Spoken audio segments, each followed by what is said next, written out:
Bien, vamos a iniciar la sesión. Ya somos por ahí 40, poco a poco, como se vayan sumando, los voy aceptando. Nos quedamos la clase pasada en estos conceptos, en identificar lo que era el concepto de, bueno, mecánica de materiales, que ya lo habíamos dicho, que es una rama de las ciencias que estudia las propiedades de los materiales. Ingeniería estructural, pues obviamente se enfoca directamente a lo que es el cálculo de los elementos estructurales. Acción-respuesta, pues va a ser aquella relación que existe cuando nosotros sometemos a un elemento a lo que es a un esfuerzo externo, una fuerza, y obviamente este elemento pues va a tener una reacción, ya sea deformándose o por lo menos teniendo fuerzas internas. Tenemos también los estados límite de falla y de servicio, que el de servicio va a ser aquel estado donde no vamos a tener una deformación, va a funcionar bien, y el estado límite de falla, como el nombre lo dice, pues ya se va a presentar lo que es la falla. Identificar características y propiedades de los materiales, bueno, esto es referente a características como peso, densidad, volumen, temperatura, coloraciones. Esas son características y propiedades que van a ir teniendo los materiales. No sé si son moldeables, si son dúctiles, si son plásticos, si son elásticos. Esas son sus propiedades. El concepto de esfuerzo y de formación unitaria, bueno, esfuerzo, pues es aquella fuerza que nosotros podemos aplicar a un elemento, y deformación unitaria es la deformación que sufre un elemento por cantidad de área, por una unidad de área. Bien, ahora todos los demás elementos ahorita los vamos a continuar viendo en estas diapositivas. Entonces, por ahí había un concepto que es el diagrama esfuerzo-deformación. Esta imagen que ustedes ven del lado izquierdo de la pantalla, ese es un diagrama de esfuerzo-deformación. ¿Por qué?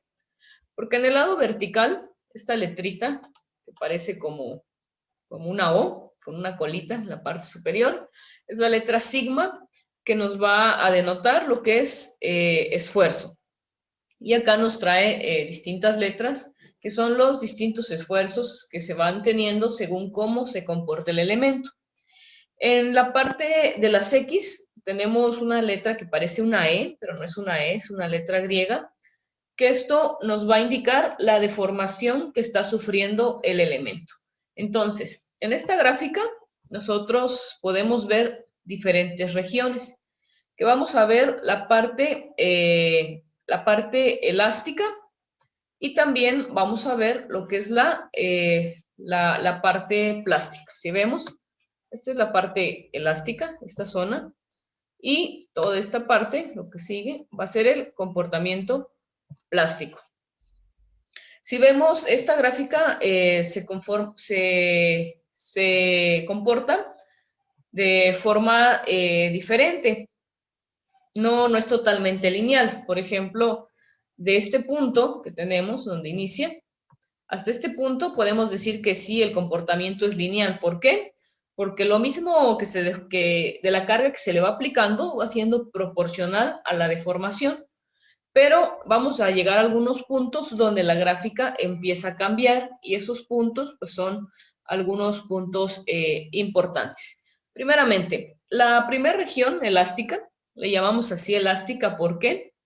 Porque esta región va a tener la característica que el material se puede deformar, pero va a regresar a su forma original una vez que nosotros retiremos la carga. Ahora, el comportamiento plástico, ¿qué significa? Que el material se va a deformar, pero no se va a romper. Pero en el momento que nosotros retiremos la carga, pues este ya no va a retomar su forma original, sino que se va a quedar con una deformación.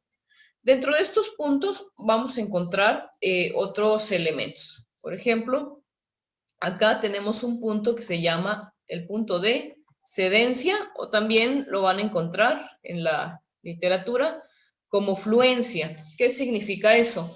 Que acá la carga va a ser constante.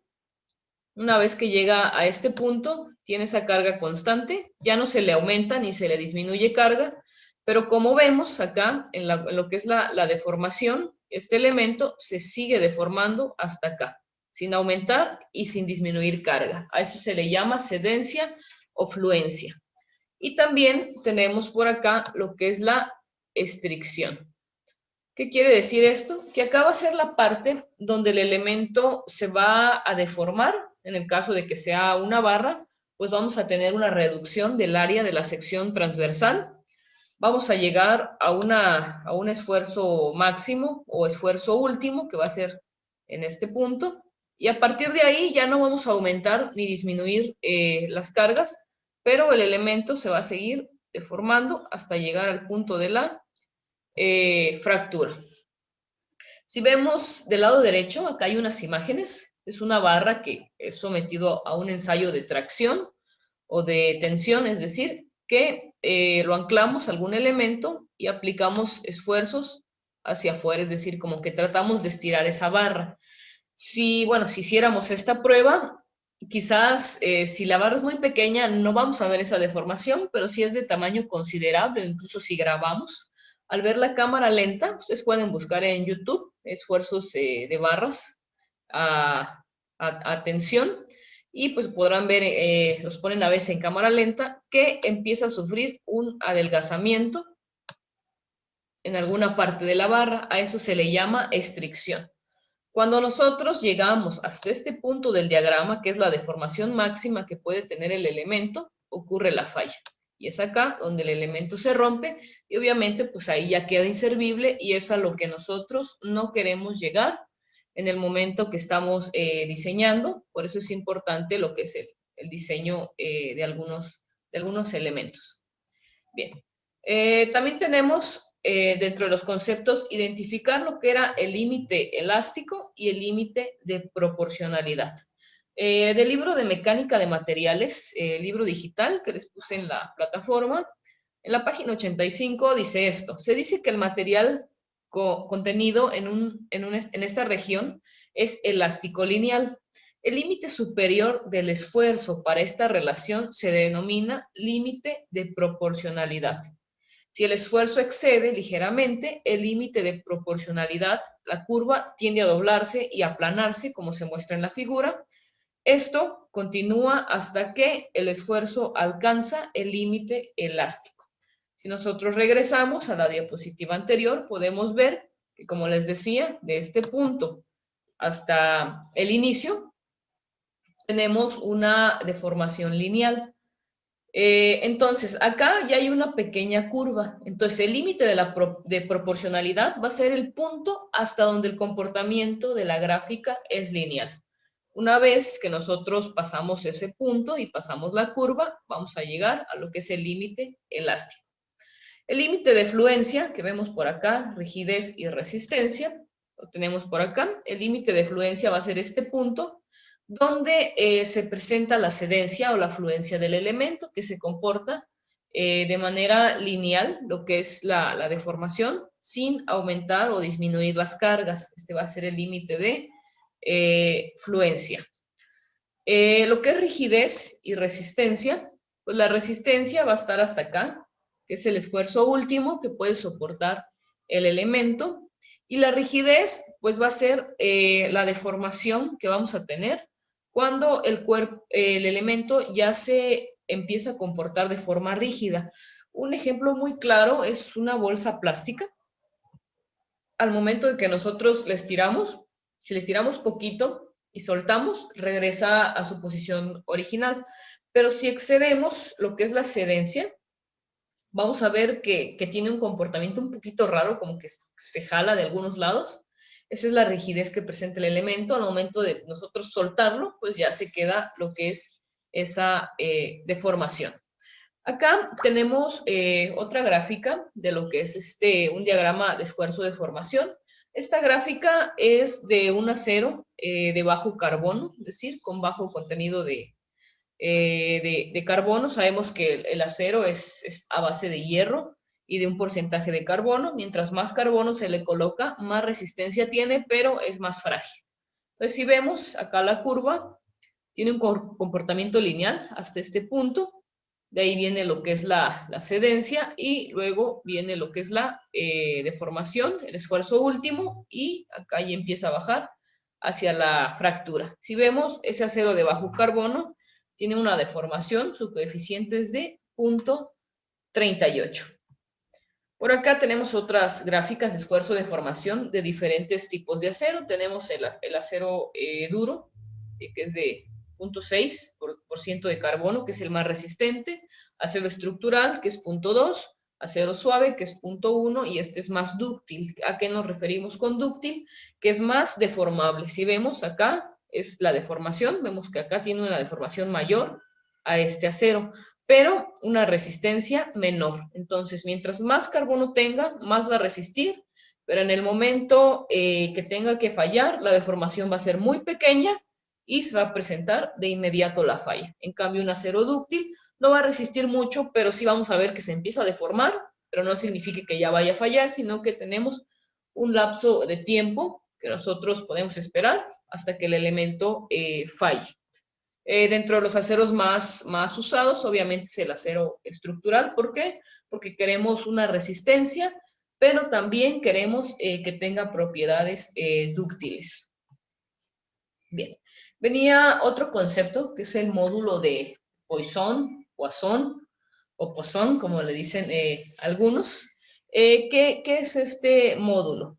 Se llama así por un científico francés de apellido, de este apellido, que se dio cuenta que dentro del rango elástico existía una razón a estas deformaciones, y a eso vio que había ciertas proporciones. Entonces a eso se le llama lo que es la constante o la deformación de la razón de Poisson. Viene dado por la letra griega nu, que parece como una B, pero es una letra griega, y pues es un valor numérico que tiene cada material, que debe ser homogéneo e isotrópico. ¿Qué quiere decir esto? Esto lo vamos a obtener obviamente a través de pruebas de laboratorio. En el libro de Hibeler, el libro digital, al final o al inicio, por ahí vienen unas tablas donde están los materiales más usados y los módulos de Poisson para esos elementos. Entonces, esto es simplemente es una constante que ya está determinada a través de ensayos de laboratorio, que los podemos buscar. Venía también el concepto de lo que es deformación unitaria, bueno, que es la deformación unitaria, pues va a ser la relación que vamos a tener entre la fuerza y la longitud, por la longitud del elemento, entre el área y un módulo de elasticidad. Eso nos va a dar la deformación unitaria. Si no tenemos la elasticidad, ¿cómo podemos obtener esa deformación unitaria? Pues muy sencillo. Dividimos lo que es la deformación que tiene el elemento entre la longitud total, y esa cantidad pues nos da la deformación unitaria. Entonces también por acá abajo tenemos otras formulitas que nos dice que deformación unitaria va a ser igual a la deformación total entre la longitud del elemento, que es lo que les decía, y el esfuerzo va a ser la carga entre el área del elemento. Ok, bueno, estos son algunos conceptos. Ahorita vamos a hacer una dinámica por acá por el chat. Les voy a poner esa liga que ustedes vieron ahorita en mi presentación.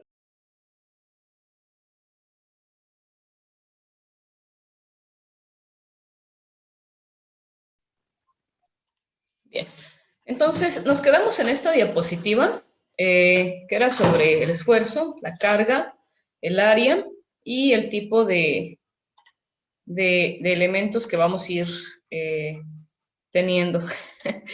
Bien, entonces por acá tenemos una fórmula que dice que el esfuerzo con la letra sigma va a ser igual a la carga entre el área, donde P es la carga y A es el área. Si tenemos una barra circular de cierta longitud y a esa barra nosotros la sometemos a esfuerzos, por ejemplo acá nosotros le aplicamos una carga, esa barra va a tener una deformación. Haz de cuenta que si yo tengo un elemento un poco plástico, empiezo a jalarlo, se va a estirar. Y eso que se estira, que crece un poquito más, se le llama deformación. Y va a ser esta sección que tenemos acá. La deformación no únicamente puede ser que crezca, sino también se reduzca si yo lo someto a una carga de compresión. En lugar de que yo esté estirando, voy a estar comprimiendo, entonces pueda que el elemento, en vez de crecer, pues se haga más pequeñito, no sé, hasta esta parte, por ejemplo. Otro punto importante va a ser la sección transversal que nosotros tenemos. Por acá hay algunos ejemplitos de secciones transversales. Como ven, acá tenemos secciones sólidas, que es la sección circular, la sección rectangular, circular hueca, rectangular hueca, perfil I, que es uno de los más utilizados cuando se hace el cálculo estructural, diseño de algunos elementos, y perfil en canal. Entonces ahorita vamos a ver un pequeño ejemplito de esto que estamos viendo de lo que es esfuerzo. Muchas veces nosotros creemos que un elemento, por soportar más peso, va a ser el que carga más. Entonces, por ejemplo, acá yo tengo una barra que soporta 1000 kilos, pero su sección transversal tiene un área de 10 unidades cuadradas. 10 que pueden ser centímetros, milímetros, metros, no sé. Esta es su sección transversal. Es el área que tiene si nosotros cortáramos ese elemento. Tengo otro elemento que soporta 10.000 kilogramos, pero esta sección tiene 10.000 unidades cuadradas. Entonces, ¿qué pasa? Si yo les dijera cuál soporta más, el primer elemento o el segundo, ¿cuál es más fuerte? Nosotros nos podemos ir, por decirlo así, con la finta de decir, pues el segundo. ¿Por qué? Porque soporta 10.000. Pero el primero, pues soporta 1000. Entonces, por eso, pues yo digo que el segundo es más resistente.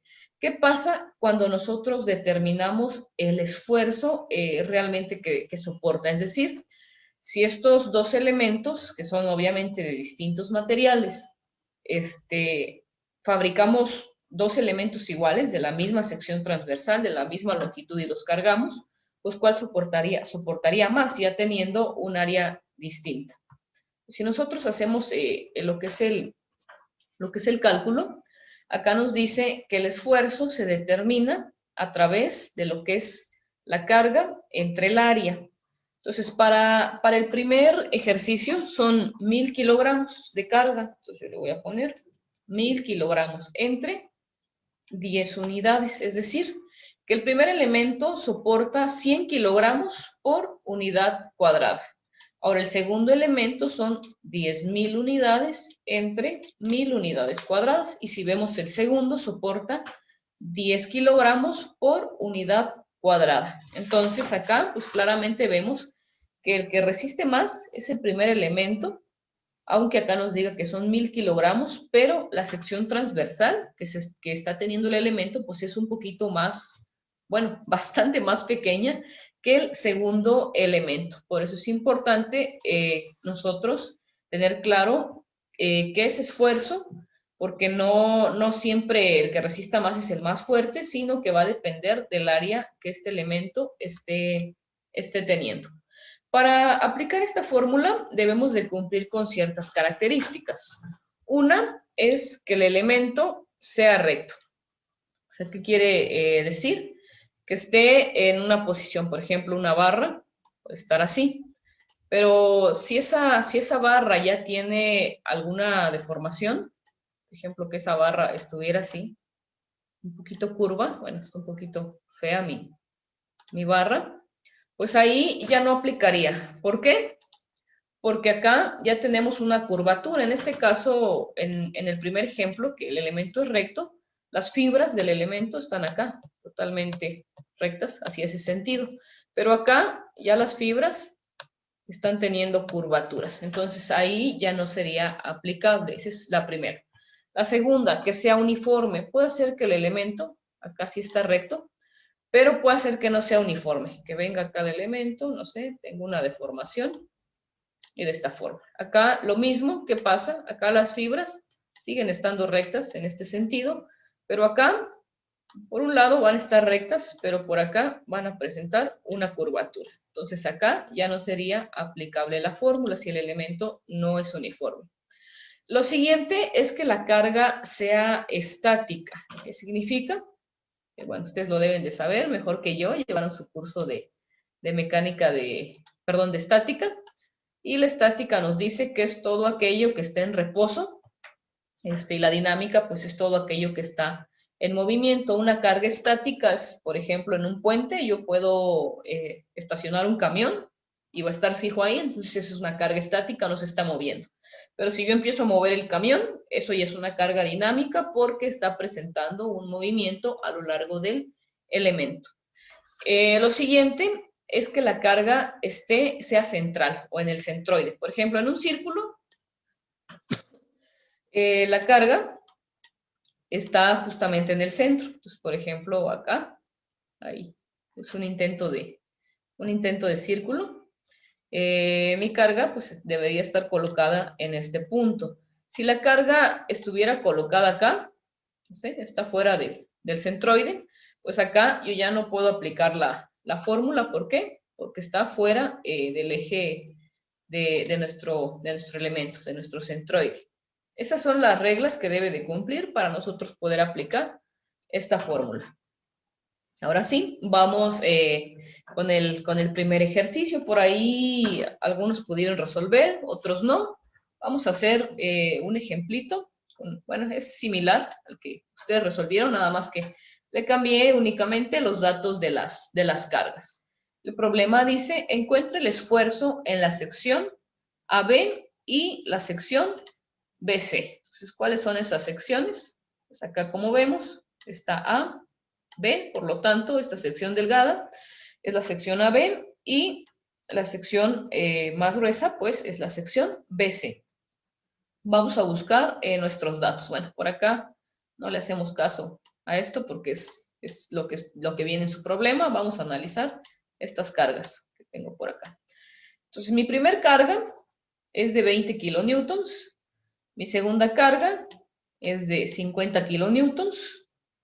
Mi diámetro de mi primer elemento es de 30 milímetros, que acá me lo dice, 30 milímetros. Y el segundo elemento es de 50 milímetros. La longitud, que en este caso no nos vamos a ocupar mucho porque no estamos sacando lo que es la deformación unitaria, pues es la longitud A y la longitud en B, que más adelante sí las vamos a utilizar en el caso de que estemos calculando algunas deformaciones por pandeo. Ahí sí ya son importantes.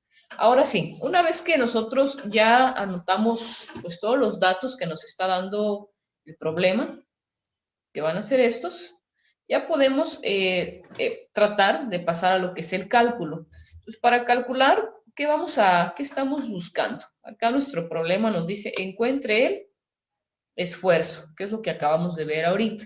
Entonces, la fórmula de esfuerzo es esta, que nos dice que el esfuerzo va a ser igual a la carga entre el área. Bueno, para poder hacer eso, vamos a sacar pues esos datos. ¿Cuáles son los datos que nos traen carga y área? Pues acá está. Carga 1, carga 2, área 1, área 2, sección diámetro 1, diámetro 2. Las cargas pues están directas. Acá, ojo con las unidades. Por ahí en el video que les mandé anteriormente, ahí les hablo un poquito de las unidades. Entonces, esos kilonewtons pues no los vamos a poder ocupar así, por eso acá yo los transformo directamente a lo que son newtons. Entonces, mi carga 1 es de 20 kilonewtons. Mi carga 2, en la sección B, acá yo ya tengo 70. ¿Por qué? Porque recordemos que esta sección va a cargar estos 50 kilonewtons, pero ya traía arrastrando 20 kilonewtons más. Es decir, que al final, en este punto, yo estoy teniendo una carga de 70 kilonewtons. Por eso acá, la carga en vez de 70, que es igual a 70.000 newtons.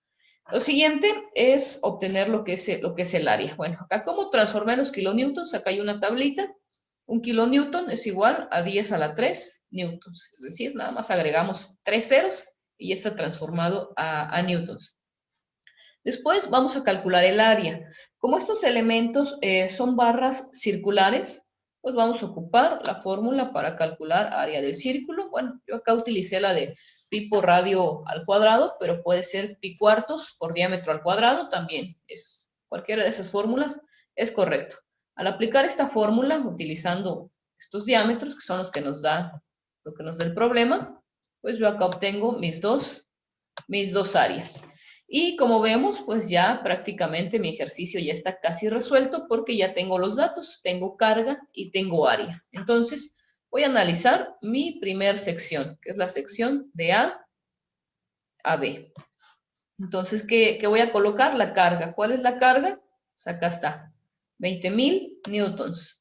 ¿Y cuál es el área? Acá ya la calculé, que es 706.85 milímetros cuadrados. Si regresamos al tema de las unidades, newtons entre milímetros cuadrados nos va a dar megapascales. Y aquí está mi primer resultado. Son 28.29 megapascales. Hago lo mismo con la siguiente sección, que es la sección BC, que es la que tengo por acá. ¿Cuál es mi carga? 70.000 newtons. ¿Y cuál es mi área? 1.963 milímetros cuadrados. Y por acá tengo mi carga que es de 35.65 newtons. Y con eso ya encontré lo que es el esfuerzo en la sección AB y la sección BC, que vienen a ser estos dos resultados que tengo por acá. Bien, una vez resuelto eso, pues ya podemos pasar a la siguiente sección del ejercicio, que nos dice el inciso B: determine el estado límite de falla considerando S o sigma o esfuerzo 30 megapascales. Bueno, acá les puse esfuerzo, porque si recordamos, acá se representa con esta letra sigma, pero por acá, por el formato del PowerPoint, como está utilizando letras, pues me lo cambiaba a lo que es la S, que sería el alfabeto en español. Para eso vamos a utilizar unas formulitas que acá están, que estas aparecen igual en uno de los videos de los que ya les había enviado, que nos dice que el estado límite de falla va a ser el esfuerzo por la sección de área que nosotros tengamos.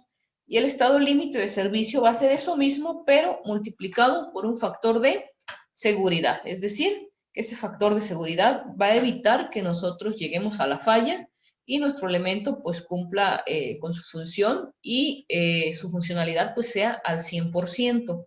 ¿Qué datos necesito? Pues necesito lo que es el esfuerzo.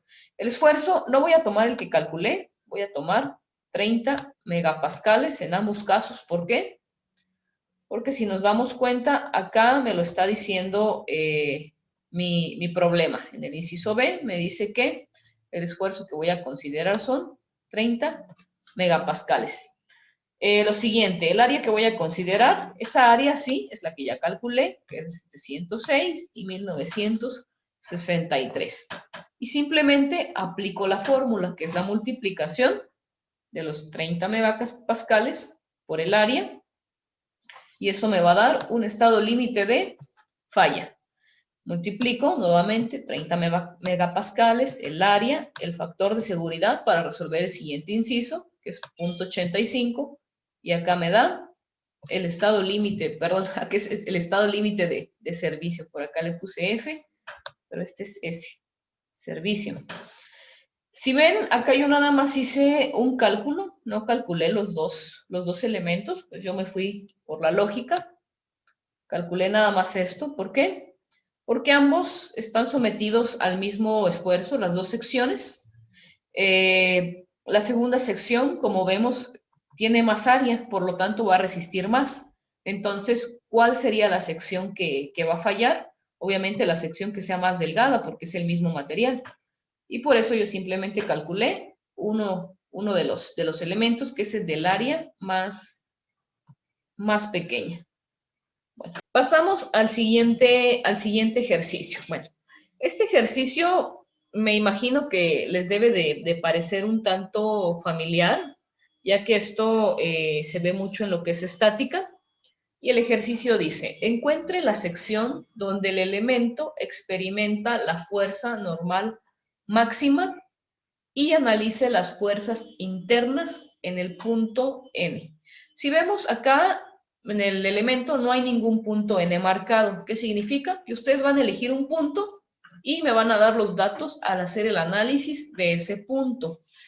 ¿Qué más me dice? Considere un esfuerzo de 13 kilogramos sobre centímetro cuadrado, que es lo que el elemento puede resistir, un factor de seguridad de 0.95 y una sección transversal del elemento de 45 por 30 centímetros. ¿Qué vamos a hacer con estos datos? Bueno, obviamente no les voy a resolver su tarea, simplemente les voy a dar las pautas cómo pueden resolver este elemento. Con estos datos, ¿qué vamos a encontrar? Tengo esfuerzo, que es acá S, o le puedo colocar la letrita sigma de esfuerzo. Tengo el factor de seguridad y tengo la sección transversal. Puedo encontrar lo que es el estado límite de falla y el estado límite de servicio, que después lo voy a analizar en conjunto con lo que yo esté obteniendo de mi elemento. Bueno, una vez que ya tengo el estado límite de falla y el estado límite de servicio, ¿cómo lo vamos a calcular? Como lo hicimos en la diapositiva anterior, que es la multiplicación para el estado límite de falla, que es el esfuerzo, por lo que es la sección transversal. Ojo con las unidades. Acá tenemos centímetros y kilogramos, y bueno, acá también está en centímetros. Que las unidades sean las mismas, porque si no, después no les va a salir. Y el estado límite de servicio, ¿cómo lo vamos a obtener? Multiplicando nuevamente sección transversal, factor de seguridad y esfuerzo. Y con eso tenemos estos dos datos que nos van a servir más adelante para poder contestar estas dos preguntitas. ¿Cómo voy a saber si la viga soporta la carga y si está trabajando dentro del estado límite de servicio? Obviamente, resolviendo la viga, como ustedes ya saben, a través de los métodos de estática.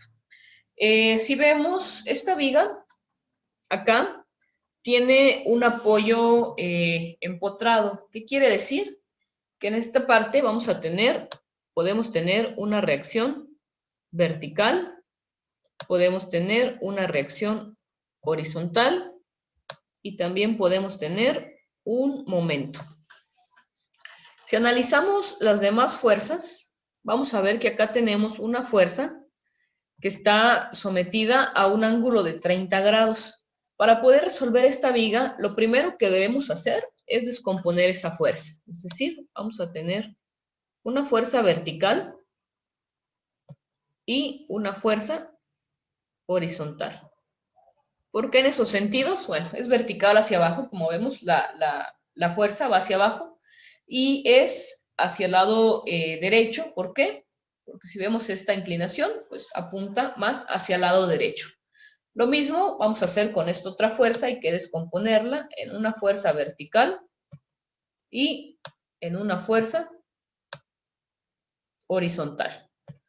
¿Cómo los vamos a descomponer? Utilizando lo que son senos y cosenos y utilizando pues estos ángulos que nos está dando el problema, que son 40 grados y 30 grados. ¿Cómo se descompone una fuerza en vertical? Pues es el seno de 30 grados por la magnitud, que en este caso en el primero sería 80, entonces acá sería 80 por el seno de 30 y la horizontal 80 por el coseno de 30. Lo mismo para este elemento, 50 por el seno de 40 y 50 por el coseno de 40. Vamos a obtener esos dos datos. Si vemos, acá hay otra fuerza, pero esta no necesitamos descomponerla porque es totalmente vertical. Una vez que nosotros descomponemos eso, bueno, hay que analizar nuestro elemento.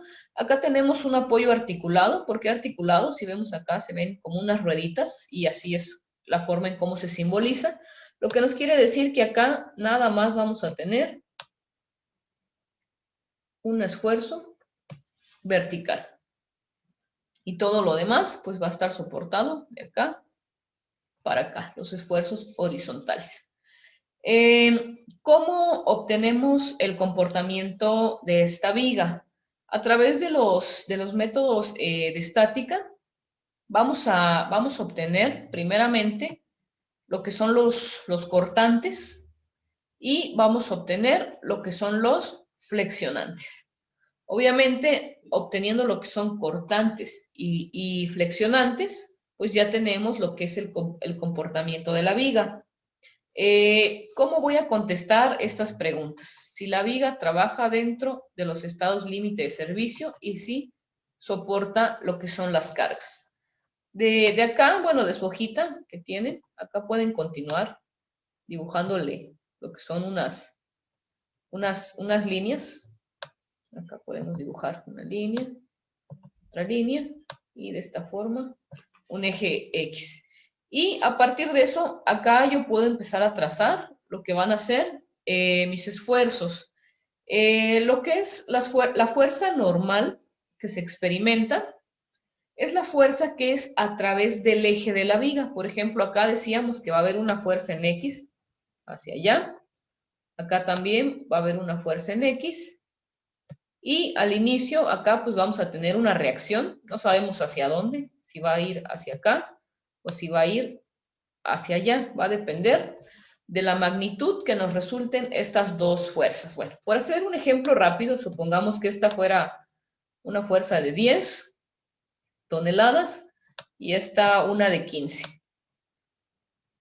Si hacemos una sumatoria en el eje de las X, vamos a ver que la de 15 es un poco mayor.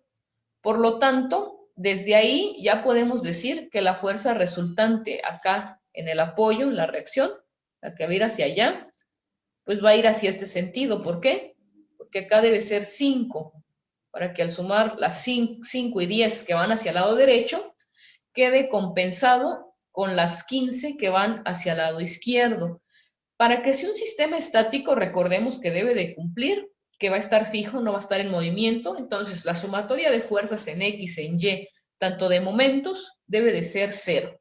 Si no es 0, pues algo está fallando en lo que es el cálculo. Bien, una vez que ya tenemos analizado esto, vamos a determinar ya sea que hacia el lado derecho sea positivo y hacia el lado izquierdo negativo.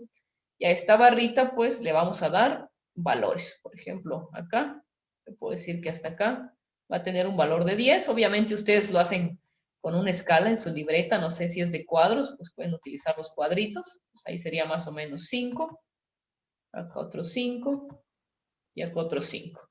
¿Cómo voy a graficar? Si yo digo que hacia el lado derecho es positivo, ¿qué quiere decir? Que acá tengo 5 positivos. Es decir, que de acá hasta este punto, donde empieza esta fuerza, que va a estar aplicada en ese punto, acá yo tengo una fuerza normal de 5.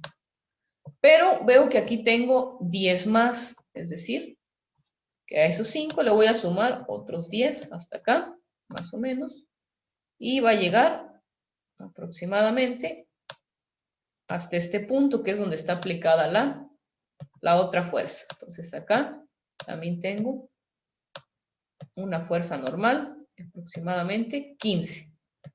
Al llegar acá, tengo 15 que son negativos, entonces 15 positivos menos 15 negativos, pues llego a este punto inicial, que es 0. Al igual que acá, inicié en 0, pero pues en automático subo los 5 que me está marcando este elemento. Y ese sería un ejemplo de un diagrama de fuerzas normales. En el caso de su ejercicio les pregunta, ¿qué dice? Encuentre la sección donde el elemento experimenta la fuerza normal máxima. Si vemos acá, ¿cuál es la sección donde el elemento está soportando? Bueno, de acuerdo a los datos que yo propuse, no significa que así les vaya a salir su ejercicio, pues va a ser esta sección donde se experimenta la fuerza normal máxima, que es de 2 a 4. ¿Por qué de 2 a 4? Porque acá tenemos 2 metros, 3 metros, 4 metros, 6 metros. A partir de de los 2 metros hasta los 4 metros, estamos teniendo lo que es la fuerza normal máxima. Después, el ejercicio dice, analice las fuerzas internas en el punto N. Acá va a depender cómo les hayan enseñado a ustedes a hacer estos cálculos. En el caso mío, a mí me enseñaron, así como hice ahorita el diagramita de fuerzas normales, a cada metro, analizar cada punto de la viga y a través de eso generar un diagrama de flexionantes y de cortantes.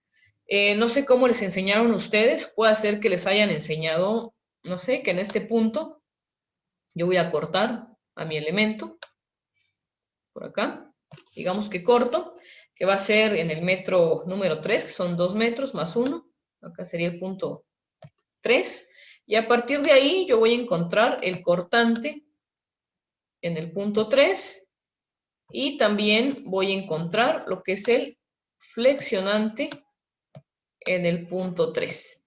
¿Cómo voy a encontrar mis cortantes y mis flexionantes? Bueno, para eso hay algunas fórmulas que ustedes pueden aplicar, que supongo vieron en su materia de estática.